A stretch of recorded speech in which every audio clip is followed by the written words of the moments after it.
Hello everyone, in this video we will create a React, Node and MongoDB application. To do that, first go to your GitHub, create a repo, copy the link, then go to any place in your computer, open the command line, and you will see git clone and the link from GitHub. Later we will go inside our project folder, so we need to find it. It should be this one, YouTube Mern app. So let's go inside by saying cd. Nice, let's clear up the console.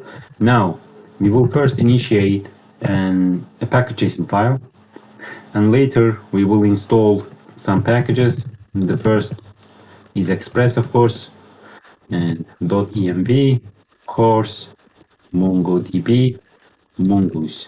I think that's all. Yeah, 5 packages. We can go to MongoDB. Now we are on the MongoDB. Try to find this new project button, and here let's create a project. I will say Mern. Next, the owner can stay the same. Click on the create project. Now we will need to create a database, so click on this create button, choose free option, click on create, and now here we can use certificate or username. We can choose username and password. And for the username, it's up to you. I will be entering my hometown, Cizre, and as a password, I will say 1, 2, 3, 4, 5, 6, **, dot. This is going to be my password. And let's create the user. Nice. And now you can choose my local environment or cloud environment to access your database. You can choose cloud environment, and then here for the IP address you can enter these zeros. This means that you can connect your database from any place, from any IP you want, which is very practical for exactly these test projects. And add entry. Now we can go down and finish it and go to overview. Now we can click on this connect button, drivers, go down here. This is your connection string. So copy it, go to your VS Code, and here the first thing to do is to create a .env file. And let's say server, we will create a variable and put your connection string here. And for, as you can see, now we have the username, which in my case is Cizre, and also the password. So we will replace the password with our correct password. Just delete that and enter your password. In my case, it was 1, 2, 3, 4, 5, 6, **, dot. Now I can close this. That's it. I will of course need to also create a gitignore file and .env. That's it. And by the way, we are now creating the backend of our project. First, we will finish the backend, and then we will create the frontend. Okay. So we have created .env, we have created the gitignore. Now we can create a file to connect to MongoDB database.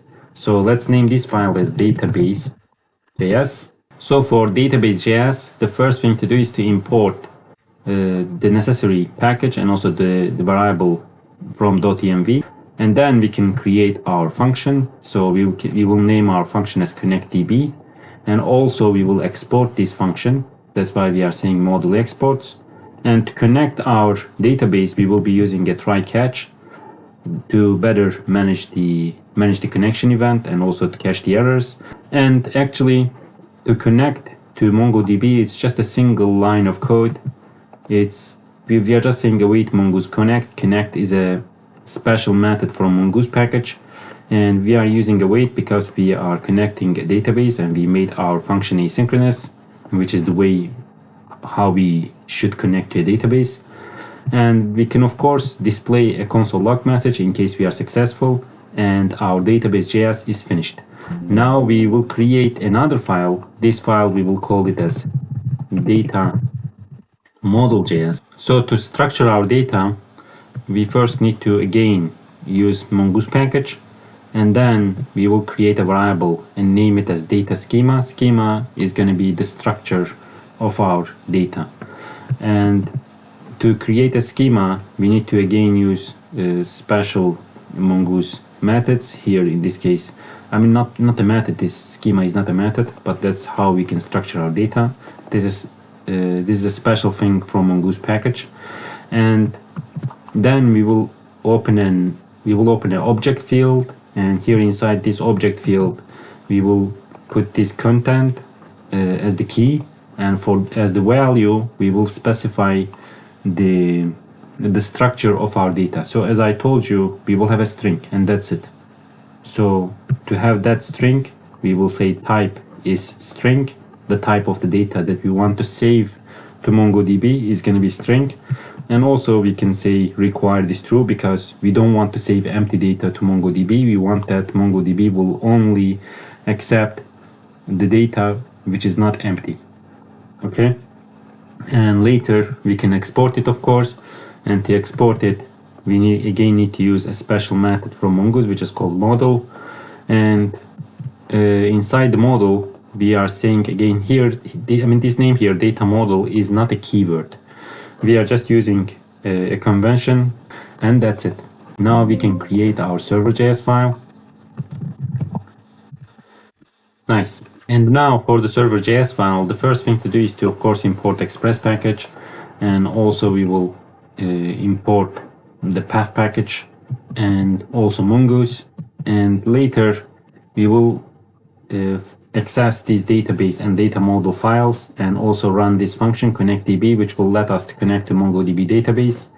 And after that, actually, we can create our server listening code, which is very simple. Actually, we are just listening to port 5000. And after that, before that, I had to create this app variable actually. And we are using this Express.js method, because I told you that on our front end, we will have an input field and a button. When we click on that button, that React component will send string data, that input data, to this server.js file. So when that data comes to server.js file, it will be in the JSON format. It will not be in the JavaScript format. So to work with that file, we need to convert it into JavaScript. So to convert it into JavaScript, we are using Express.js.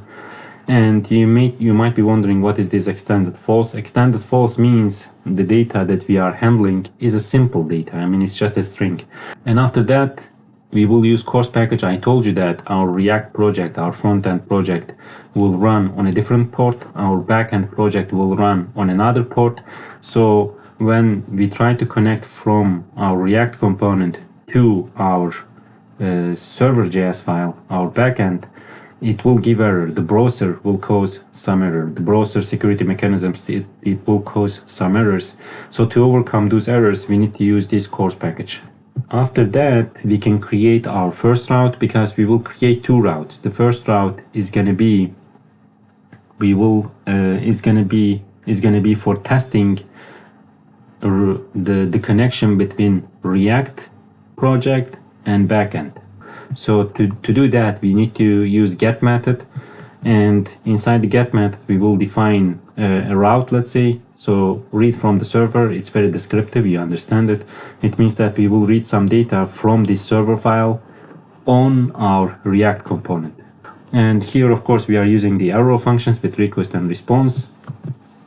And as a response, we will send this simple string here in an object, okay?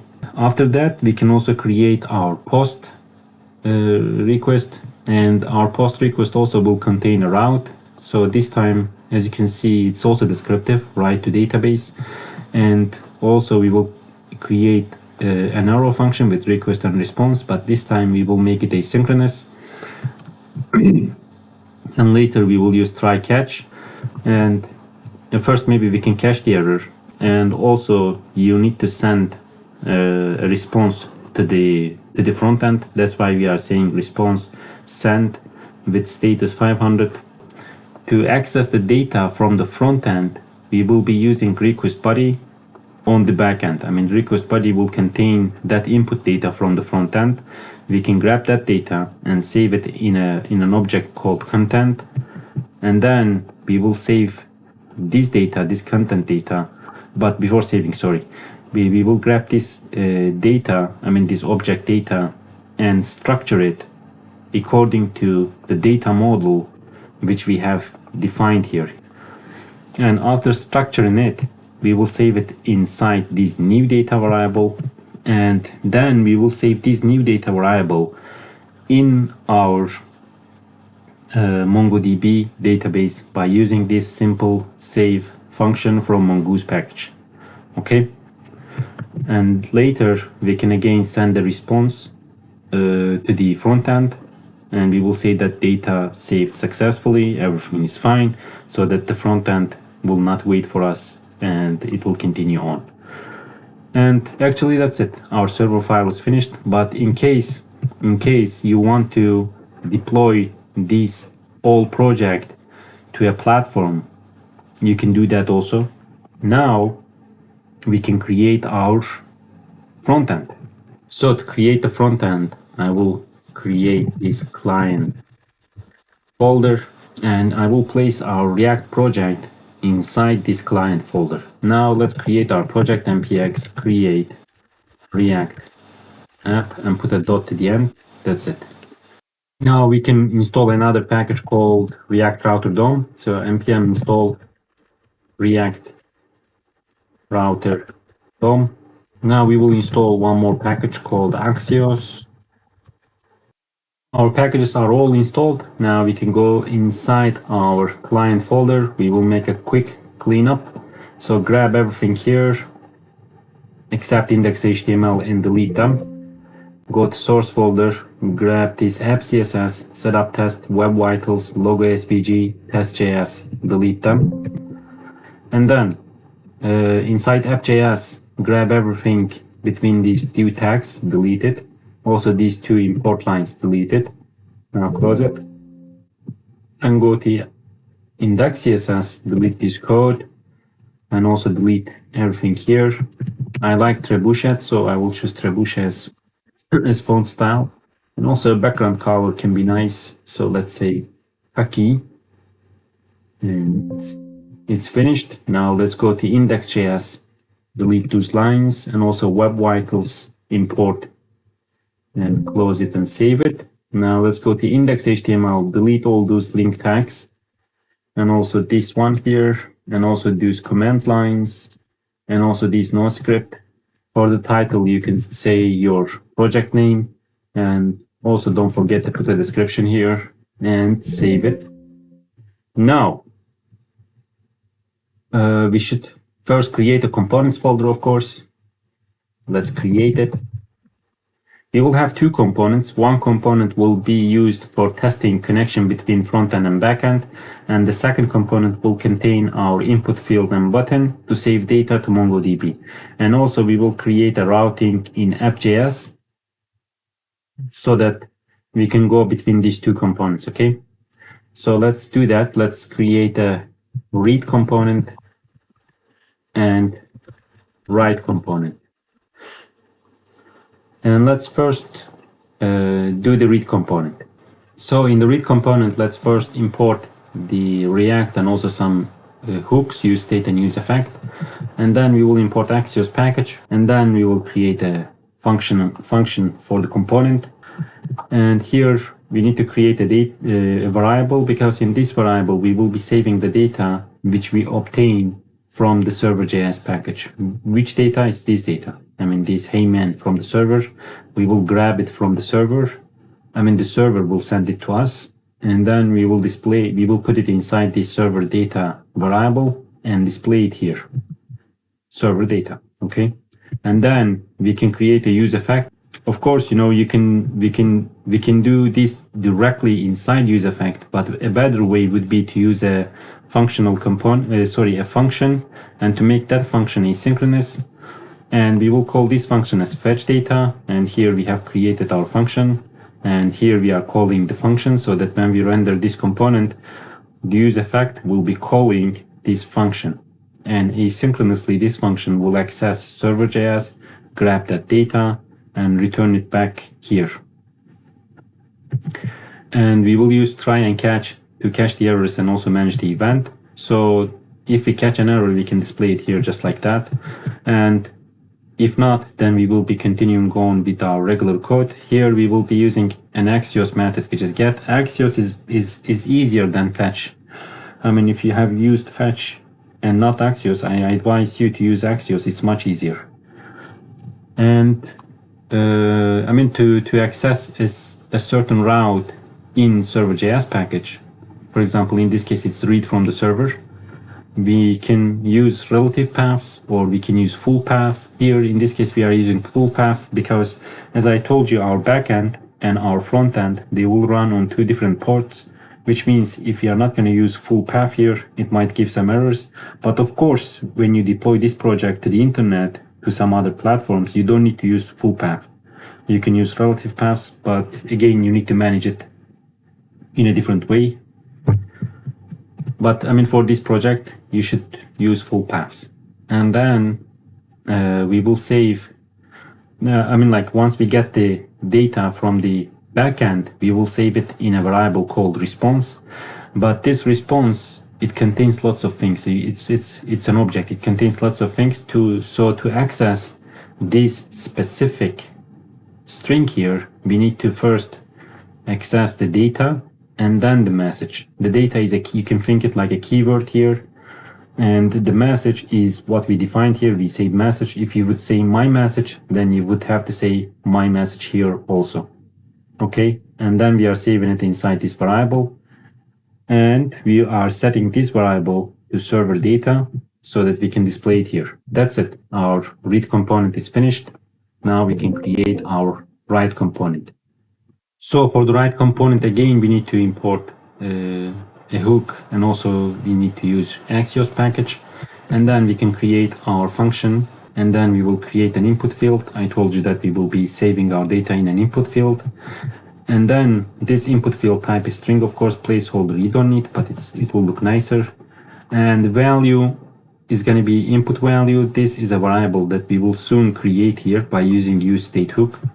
And when we insert some data inside this input field, it will change it will update the value of this variable dynamically by using useStateHook.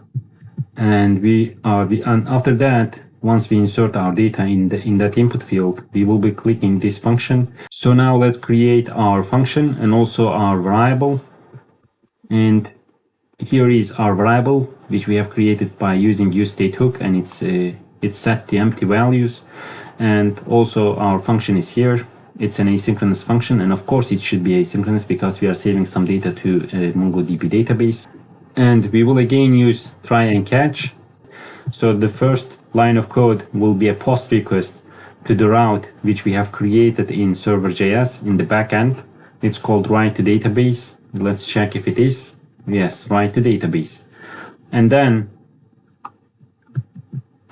we will also grab this input data and save it in this object, just like that.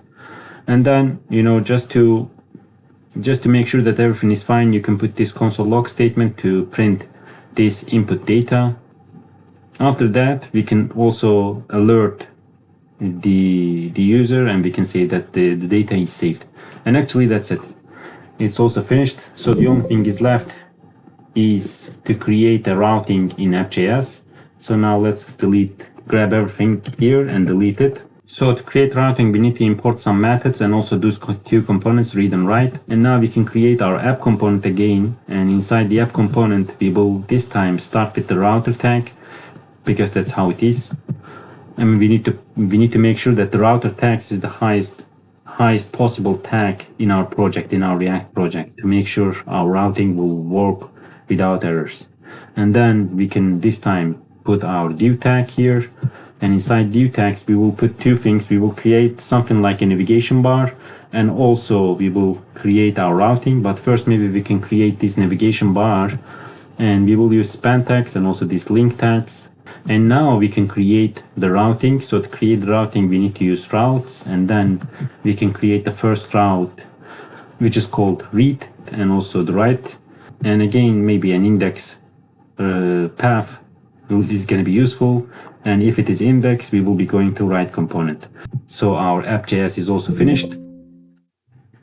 Now, actually, the only thing that is left is to test our project. Now, the first thing is to initiate our backend, Node server.js. By the way, I mean our backend and our frontend, they are not connected to one another.